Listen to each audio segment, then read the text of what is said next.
আসসালামু আলাইকুম।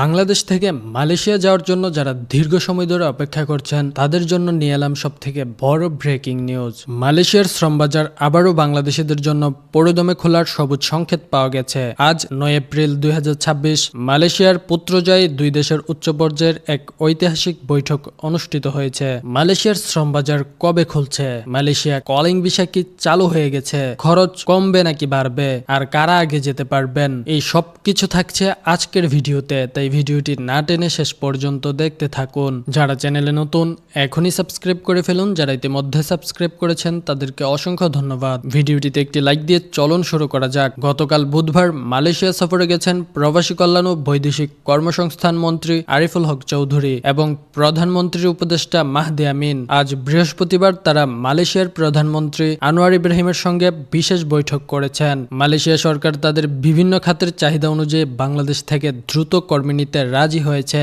বৈঠকে সবচেয়ে বড় আলোচনা হয়েছে খরচ কমানো নিয়ে। আইএলও এর নিয়ম অনুযায়ী নিয়োগকর্তাই অর্থ প্রদান করবেন বা জিরো কস্ট নীতি কার্যকরের ঘোষণা দেওয়া হয়েছে। কবে খুলছে মালয়েশিয়ার কলিং ভিসা? আপনাদের মনে এখন একটাই প্রশ্ন, মালয়েশিয়ার কলিং ভিসা কবে চালু হবে? গবেষণা ও বৈঠকের সিদ্ধান্ত অনুযায়ী যারা আগের ধাপে ভিসা পেয়েও যেতে পারেননি তাদের প্রক্রিয়া আগে সম্পন্ন করা হবে। নতুন নিয়োগ। মালয়েশিয়া সরকার এখন একটি নতুন এআই ভিত্তিক প্রযুক্তি ব্যবহার করে কর্মী নিয়োগের কথা ভাবছে। এই সিস্টেমটি চালু হলে আগামী কয়েক সপ্তাহের মধ্যে নতুন করে ডিমান্ড লেটার এবং কলিং ভিসার প্রক্রিয়া পুরোদমে শুরু হওয়ার সম্ভাবনা রয়েছে।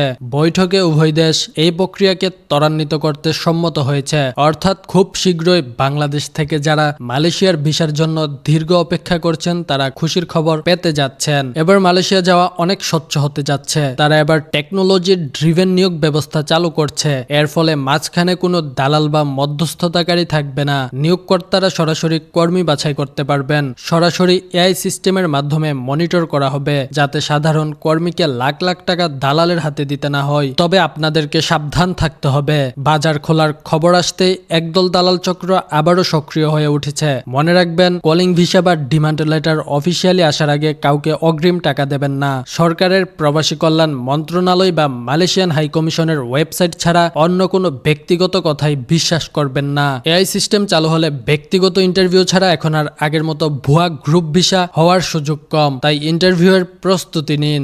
মালয়েশিয়া নিয়ে বর্তমান সরকারের এই সফরটি অত্যন্ত ইতিবাচক। খরচ কমবে এবং স্বচ্ছতা বাড়বে, এটাই সবার প্রত্যাশা। সচেতনতার স্বার্থে আজকের এই ভিডিওটি শেয়ার করে পৌঁছে দিন আপনার প্রিয়জনদের নিকটে। আপনার কোনো প্রশ্ন থাকলে কমেন্ট বক্সে জানান, আমরা প্রতিটি প্রশ্নের উত্তর দেওয়ার চেষ্টা করি। ভিডিওটি দেখে বিন্দুমাত্র ভালো লেগে থাকলে, বিন্দুমাত্র উপকৃত হয়ে থাকলে একটি লাইক দিয়ে চ্যানেলটি সাবস্ক্রাইব করে আমাদের সাথেই থাকুন। ধন্যবাদ।